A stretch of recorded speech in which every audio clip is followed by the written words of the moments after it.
ಪೂಜ್ಯಾಯ ರಾಘವೇಂದ್ರಾಯ ಸತ್ಯಧರ್ಮರತಾಯ ಚ ಭಜತಾಂ ಕಲ್ಪವೃಕ್ಷಾಯ ನಮತಾಂ ಕಾಮಧೇನುವೆ. ಶ್ರೀ ಗುರುಭ್ಯೋ ನಮಃ. ಎಲ್ಲರಿಗೂ ನಮಸ್ಕಾರ. ನಾನು ವೀಣಾ ವಿಜಯ್. ಸುಕೃತಿ ಕಲ್ಪತರು ಸೇವಾ ಪ್ರತಿಷ್ಠಾನದ ವತಿಯಿಂದ ರಾಯರ ಭಕ್ತರೆಲ್ಲರಿಗೂ ಕೂಡ ಸ್ವಾಗತ ಹಾಗೂ ಹೃತ್ಪೂರ್ವಕವಾದಂತಹ ವಂದನೆಗಳನ್ನು ಸಲ್ಲಿಸುತ್ತಾ ಈ ಕಾರ್ಯಕ್ರಮವನ್ನು ಆರಂಭಿಸುತ್ತಿದ್ದೇನೆ.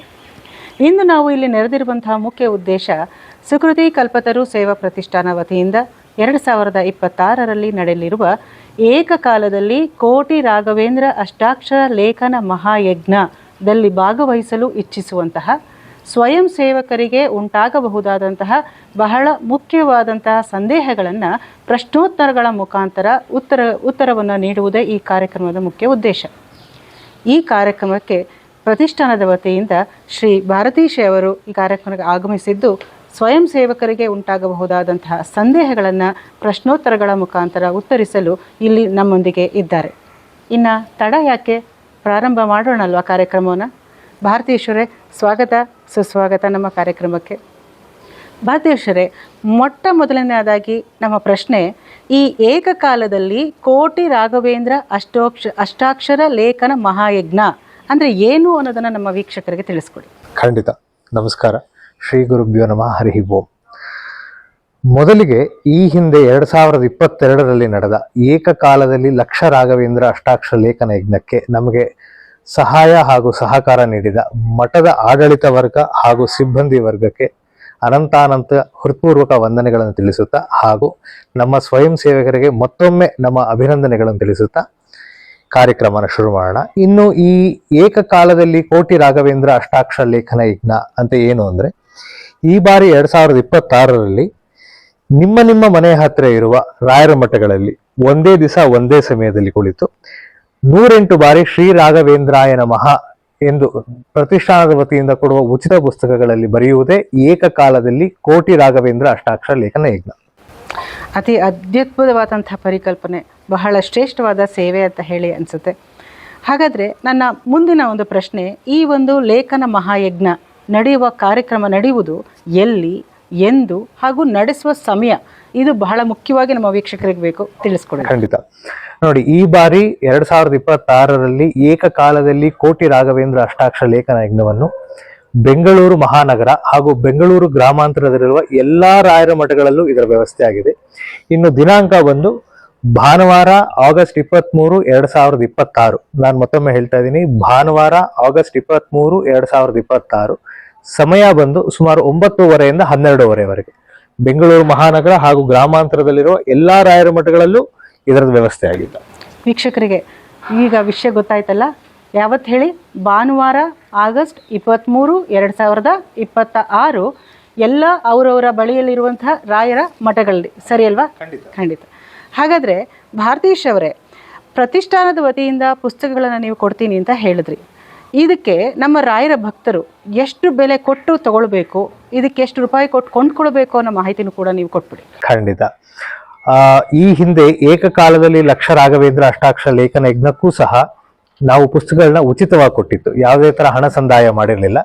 ಈ ಬಾರಿಯೂ ಕೂಡ ಏಕಕಾಲದಲ್ಲಿ ಕೋಟಿ ರಾಘವೇಂದ್ರ ಅಷ್ಟಾಕ್ಷರ ಲೇಖನ ಯಜ್ಞಕ್ಕೆ ಬರುವ ಎಲ್ಲಾ ರಾಯರ ಭಕ್ತರಿಗೂ ಪ್ರತಿಷ್ಠಾನದ ವತಿಯಿಂದ ಉಚಿತ ಪುಸ್ತಕಗಳನ್ನ ಕೊಡ್ತಾ ಇದೀವಿ. ಇದಕ್ಕೆ ಯಾರು ಯಾವುದೇ ತರ ಚಾರ್ಜಸ್ ಆಗಲಿ ಪ್ರೈಸಸ್ ಆಗಲಿ ಏನು ಪೇ ಮಾಡಬೇಕಾಗಿಲ್ಲ, ದುಡ್ಡೇನು ಕೊಡಬೇಕಾಗಿಲ್ಲ. ಫ್ರೀ ಆಗಿ ಪ್ರತಿಷ್ಠಾನದ ವತಿಯಿಂದಾನೇ ಪುಸ್ತಕಗಳನ್ನ ಕೊಡ್ತೀವಿ. ಬರೀ ಸೇವೆ ಮಾಡಿದ್ರೆ ಸಾಕು ಅಷ್ಟೇ.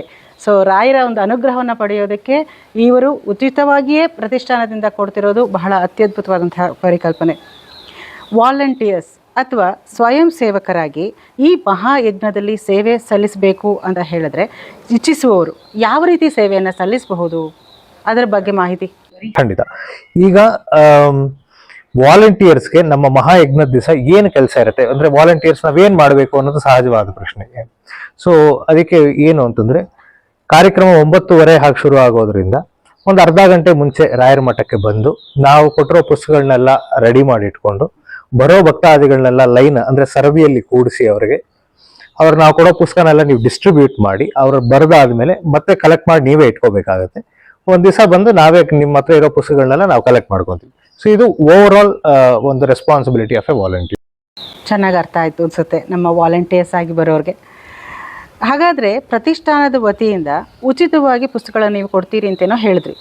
ಇಲ್ಲಿ ಭಾಗವಹಿಸಲು ಇಚ್ಛಿಸುವಂತಹ ಸ್ವಯಂ ಸೇವಕರು ಯಾರಿದ್ದಾರೆ ಅವರು ನಿಮ್ಮಿಂದ ಆ ಉಚಿತ ಪುಸ್ತಕಗಳನ್ನು ಪಡೆಯುವ ರೀತಿ ಬಗೆ ಹೇಗೆ ಅನ್ನೋದನ್ನ ತಿಳಿಸ್ಕೊಡಿ. ಖಂಡಿತ. ಈಗ ನೀವು ರಿಜಿಸ್ಟರ್ ಮಾಡ್ಕೋಬೇಕಾಗತ್ತೆ. ರಿಜಿಸ್ಟರ್ ಮಾಡ್ಕೊಂಡಾದ್ಮೇಲೆ ನಾವು ಒಂದು ವಾಟ್ಸಪ್ ಗ್ರೂಪ್ ಕ್ರಿಯೇಟ್ ಮಾಡಿ, ಆ ವಾಟ್ಸಪ್ ಗ್ರೂಪ್ ಇಂದ ನಿಮಗೆ ನಿರಂತರವಾಗಿ ನಾವು ಟಚ್ ಅಲ್ಲಿ ಇರ್ತೀವಿ, ಅಪ್ಡೇಟ್ಸ್ ಕೊಡ್ತಾ ಇರ್ತೀವಿ. ಯಾವಾಗ ಬುಕ್ಸ್ ಕಲೆಕ್ಟ್ ಮಾಡ್ಕೋಬೇಕು, ಹೇಗೆ ಅನ್ನೋದೆಲ್ಲಾನು ನಾವು ವಾಟ್ಸಪ್ ಗ್ರೂಪ್ ಮೂಲಕ ಅವ್ರಿಗೆ ತಿಳಿಸ್ಕೊಡ್ತೀವಿ. ಸೊ ಹಾಗಾದರೆ ನಿಮ್ಮ ಉತ್ತರದ ಮುಖಾಂತರ ನಮ್ಮ ಸ್ವಯಂ ಸೇವಕರು ಯಾವ ರೀತಿ ರಿಜಿಸ್ಟರ್ ಮಾಡ್ಕೊಳ್ಬೇಕು, ಹೇಗೆ ನೋಂದಾಯಿಸ್ಕೊಳ್ಬೇಕು ಅನ್ನೋಂಥ ಒಂದು ಪ್ರಕಾರವನ್ನು ಕೂಡ ಮತ್ತೊಮ್ಮೆ ಇನ್ನೊಂದ್ಸಲ ತಿಳಿಸ್ಕೊಡಿ. ಖಂಡಿತ. ಈ ವಿಡಿಯೋ ಕೆಳಗೆ ಲಿಂಕ್ ಇದೆ. ಆ ಲಿಂಕ್ ನೀವು ಓಪನ್ ಮಾಡಿದ್ರೆ ನಿಮ್ಗೆ ಗೂಗಲ್ ಫಾರ್ಮ್ ಬರುತ್ತೆ.